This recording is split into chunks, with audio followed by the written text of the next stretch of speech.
नमस्कार दोस्तों, स्वागत है आपके अपने पसंदीदा यूट्यूब चैनल नोटबुक पर, जहां पर हम daily current affairs, general knowledge और कॉम्पिटिटिव एग्जाम से रिलेटेड क्वेश्चन एंड आंसर लेकर आते रहते हैं। और आज हम भारत की ऐतिहासिक लड़ाइयों के बारे में जानने वाले हैं, तो आइए देख लेते हैं। तो सबसे पहली लड़ाई है तराइन का प्रथम युद्ध। यहाँ पर प्रथम इसलिए लिखा गया है क्योंकि तराइन में इसके बाद भी लड़ाइयाँ लड़ी गई। तराइन की पहली लड़ाई ईस्वीसन 1191 में अजमेर के राजा पृथ्वीराज चौहान और मुस्लिम आक्रमणकारी शहाबुद्दीन मोहम्मद घोरी के बीच लड़ी गई। इसमें पृथ्वीराज की जीत हुई। तराइन का युद्ध क्षेत्र भारत के वर्तमान राज्य हरियाणा में स्थित है।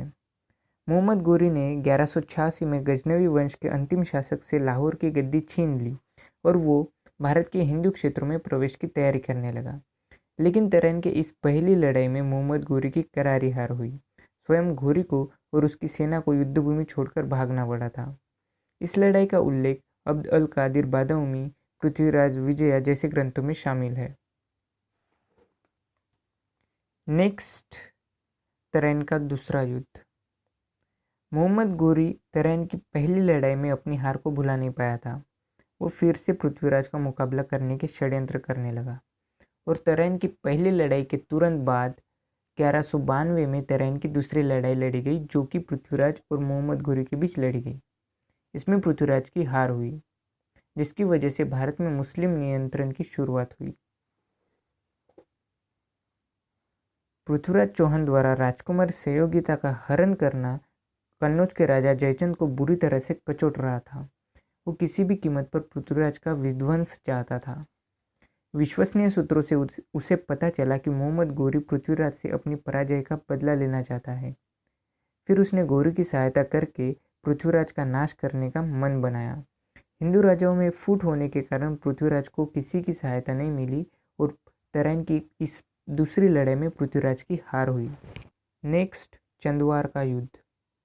चंदवार का युद्ध ईस्वीसन 1194 में जयचंद और मोहम्मद घोरी के बीच हुआ। इस युद्ध में मोहम्मद घोरी की जीत हुई। चंदवार वर्तमान फिरोजाबाद का पूर्ववर्ती नगर था। फिरोजाबाद वर्तमान में उत्तर प्रदेश में फिरोजाबाद जिले का मुख्यालय है, जो पहले इटावा जिले के अंतर्गत आता था। इस युद्ध में जयचंद की मृत्यु हो गई। जयचंद की मृत्यु के बाद मोहम्मद घोरी ने लूटपाट मचा दी। जयचंद के असमी किले को भी लूटा। बनारस के कई मंदिरों को नष्ट करके उनके स्थान पर मस्जिदें बनवाई। नेक्स्ट, पानीपत का प्रथम युद्ध।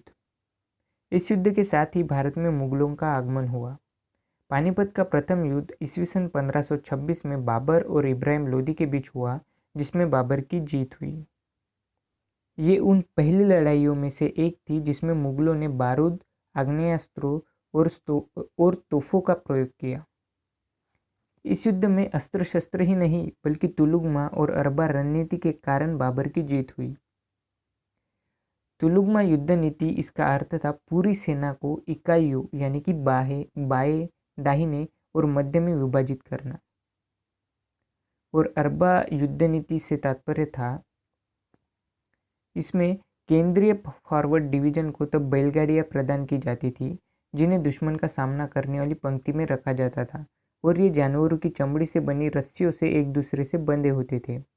अरबा यानी कि बैलगाड़ियां, उनके पीछे तोपों को रखा जाता था ताकि पीछे चिपकर दुश्मनों पर प्रहार किया जा सके। नेक्स्ट, खानवा का युद्ध। खानवा का युद्ध ईस्वीसन 1527 में बाबर और राणा सांगा, जो कि एक राजपूत शासक थे, के बीच हुआ। इस युद्ध में बाबर की जीत हुई। खानवा का युद्ध जीतने के बाद बाबर को गाजी की उपाधि मिली थी। खानवा युद्ध के बाद ही बाबर भारत में मुगल राज्य की जड़ें मजबूत करने में सफल रहा और वह दिल्ली का शासक बना। पानीपत के युद्ध के बाद बाबर द्वारा लड़ा गया यह दूसरा बड़ा युद्ध था। नेक्स्ट, चंदेरी का युद्ध। ये युद्ध 29 जनवरी ईस्वीसन 1528 में बाबर और मेदिनी राय के बीच हुआ, जिसमें बाबर की जीत हुई। कहा जाता है कि बाबर ने मेदिनी राय को ये प्रस्ताव दिया कि वह शमशाबाद के किले को लेकर चंदेरी के किले को बाबर को सौंप दे, लेकिन मेदिनी राय ने यह शर्त नहीं मानी। अंततः दोनों के बीच चंदेरी का युद्ध हुआ।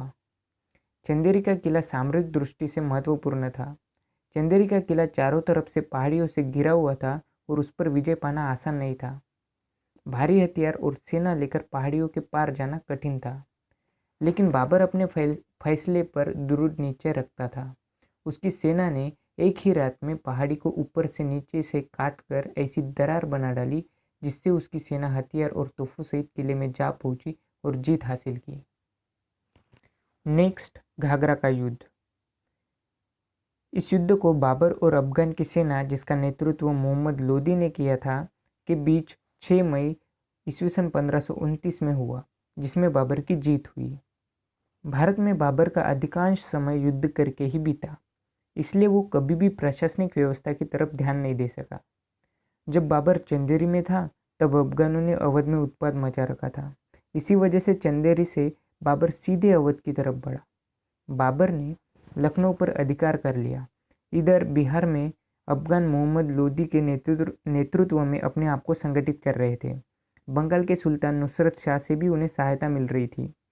ये कहा जा सकता है कि अफगानों द्वारा पुनः दिल्ली को प्राप्त करने का प्रयास घाघरा युद्ध का कारण था। घाघरा का युद्ध बाबर द्वारा लड़ा गया अंतिम युद्ध एवं मध्यकालीन इतिहास का प्रथम युद्ध था, जिसे जल एवं थल दोनों जगह लड़ा गया था। इस युद्ध के लगभग 1.5 वर्ष बाद ही बीमारी के कारण 26 दिसंबर 1530 को बाबर की मृत्यु हो गई थी। नेक्स्ट, चौसा का युद्ध। ये युद्ध 26 जून 1539 में शेरशाह और हुमायूं के बीच हुआ, जिसमें शेरशाह की जीत हुई। चौसा युद्ध में सफल होने के बाद शेर खान ने अपने आप को शेरशाह नाम की उपाधि से सुसज्जित किया। साथ ही अपने नाम के खुद पे खुदवाए तथा सिक्के ढलवाने का आदेश दिया। चौसा के युद्ध के बाद हुमायूं का पतन तय हो गया। उसकी सेना नष्ट हो चुकी थी। उसके परिवार के कुछ सदस्य भी इस युद्ध में मारे गए थे। ये युद्ध आधुनिक बिहार राज्य के बक्सर जिले में स्थित चौसा गांव के पास लड़ा गया। नेक्स्ट, कन्नौज का युद्ध। ये युद्ध 1540 में शेरशाह और हुमायूं के बीच हुआ, जिसमें शेरशाह की जीत हुई। इस युद्ध के बाद ही हुमायूं को अपनी राजगद्दी छोड़कर भागना पड़ा और दिल्ली का राज्य शेरशाह सूरी के अधिकार में आ गया। कन्नौज के युद्ध को बिलग्राम का युद्ध भी कहा जाता है। इस लड़ाई में मुगलों और शेरशाह सूरी के बीच चलते आ रहे मामले का फैसला कर दिया। नेक्स्ट, पानीपत का दूसरा युद्ध। ये युद्ध अकबर और हेमू के बीच 5 नवंबर 1556 में लड़ा गया, जिसमें अकबर की जीत हुई। हेमू वर्तमान हरियाणा के रेवाड़ी का था। हेमू सन 1545 से 1553 तक शेरशाह सूरी के पुत्र इस्लाम शाह का सलाहकार भी था। सम्राट हेमचंद्र विक्रमादित्य या हेमू दिल्ली का अंतिम हिंदू सम्राट था, जिसने दिल्ली के लिए युद्ध में अकबर हुमायूं की सेना को हराया था। इस युद्ध के फलस्वरूप दिल्ली पर वर्चस्व के लिए मुगलों और अफगानियों के बीच चले संघर्ष में अंतिम निर्णय मुगलों के पक्ष में हो गया और अगले 300 वर्षों तक सत्ता मुगलों के पास ही रही। नेक्स्ट, तालीकोट का युद्ध। ये युद्ध ईस्वी सन 1565 में दक्कन के सल्तनत और विजयनगर साम्राज्य के बीच हुआ, जिसमें दक्कन के सल्तनत को जीत हासिल हुई।